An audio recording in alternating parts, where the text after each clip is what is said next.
All right, let's dive right into this explainer.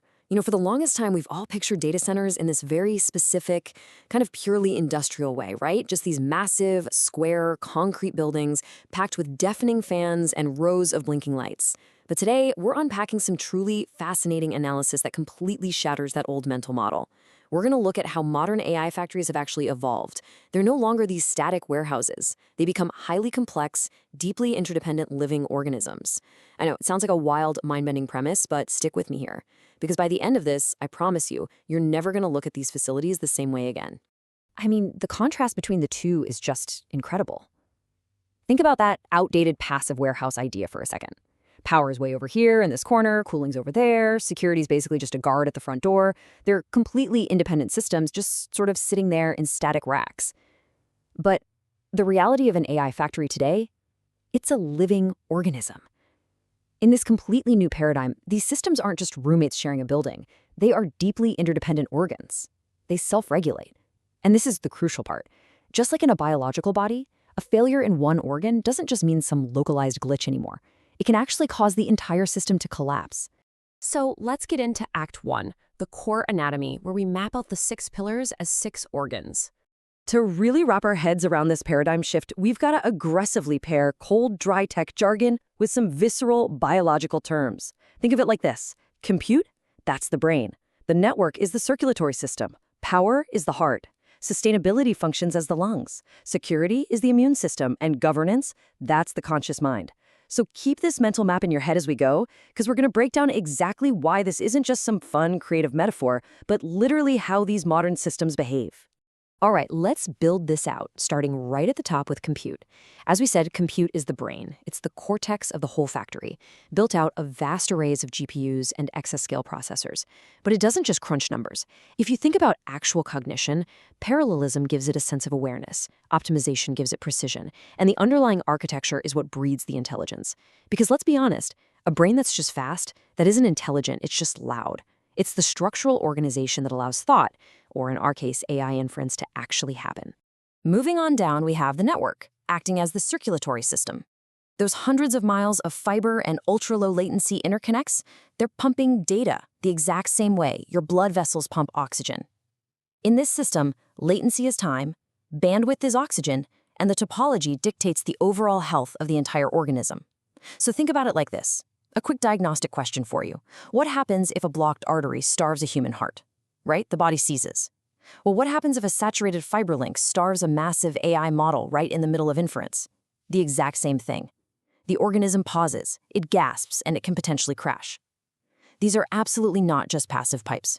They're actively routing and shunting resources exactly where they're needed in real time. Which brings us straight to power, the heart of the facility. Now let's slow down for just a second, because this part is honestly beautiful. A biological heart isn't just a dumb metronome, right? It doesn't just beat at one indifferent constant speed regardless of what you're doing. It adapts. And today's data center power systems are learning to do the exact same thing. They're becoming this massive electric heart that literally beats in time with the Earth. Instead of just demanding this flat, constant pulse of raw energy 24/7, they actually synchronize with solar peaks in the afternoon and wind surges at night, constantly adapting their compute intensity to the natural shifting rhythms of the planet. And because of that, sustainability isn't just some corporate compliance checkbox anymore. It is literally the lungs of the operation. The exchange of heat, water, and carbon, that is quite literally how the facility breathes. So those core metrics we always talk about, like power usage effectiveness and water usage effectiveness, PUE and WE, they are actual vital signs. If a data center has poor cooling, it doesn't just run a little slow, it suffocates. Moving one layer down, we have security acting as the immune system. Think of physical man-traps and concrete walls as the innate, reflexive first line of defense, basically the skin. But zero-trust architecture, that is your adaptive immune system, deploying antibodies. It's a microsegmentation system constantly, relentlessly separating self from not self down at the packet level to fight off digital infections. Now, the really crucial distinction to make here is the difference between instinct and thought.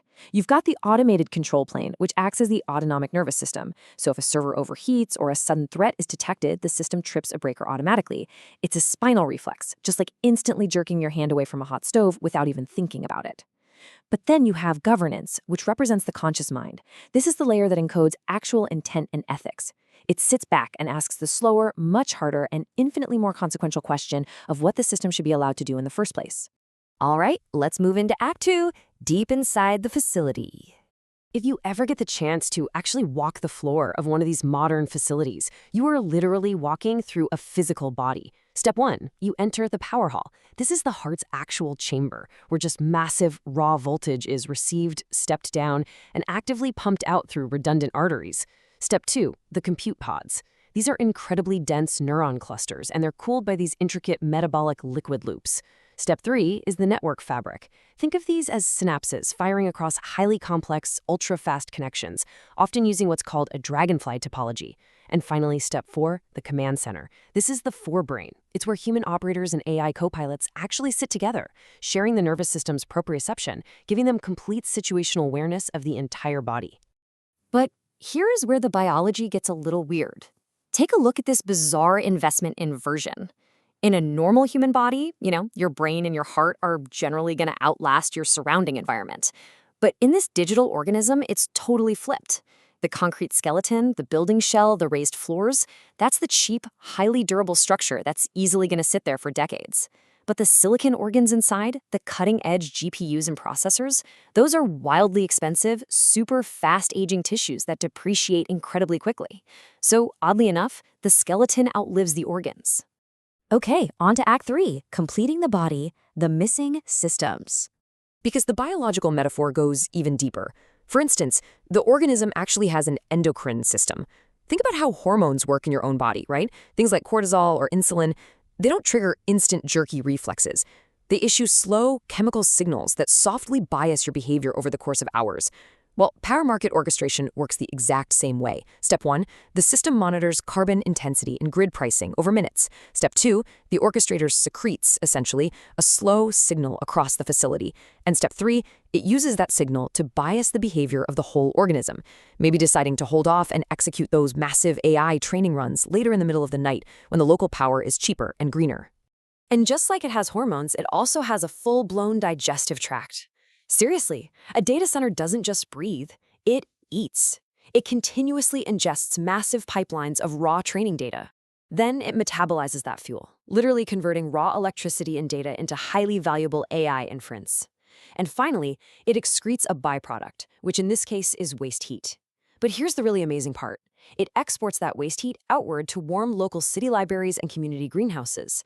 Just like our exhaled carbon dioxide feeds the plants around us, this digital organism's waste becomes a vital input for a completely different biological system. Rounding out the body, we have sensory organs and regeneration.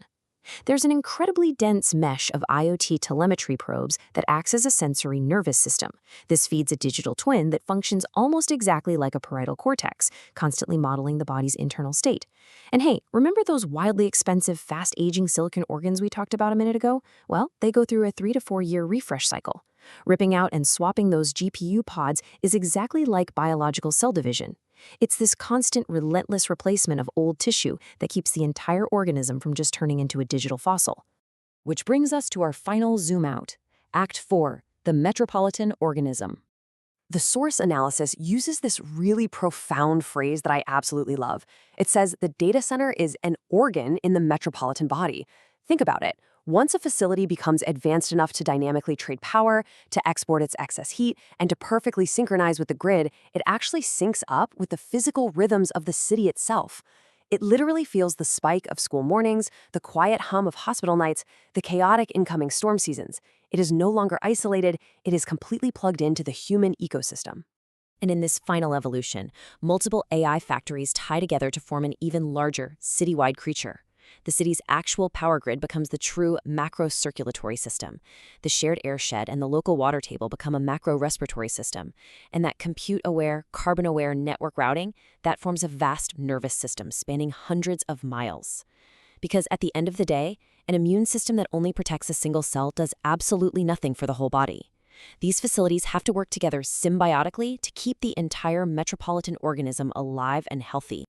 So, as we wrap up this explainer, it leaves us with one final, deeply lingering question. as we rush to build these massive, interconnected planetary compute fabrics, we have to realize it's no longer just a cold engineering challenge. We actually have to ask ourselves, what kind of civilization does this help us be? Because we are literally constructing a global, living, breathing digital organism. How we choose to govern its mind, how we feed its heart, and how we manage its lungs. Well, that's going to directly define the future of our own human ecosystem. Definitely something to chew on the next time someone casually tosses around the term data center. Thanks so much for joining me on this explainer today, and keep your eyes open to the living, breathing tech all around you.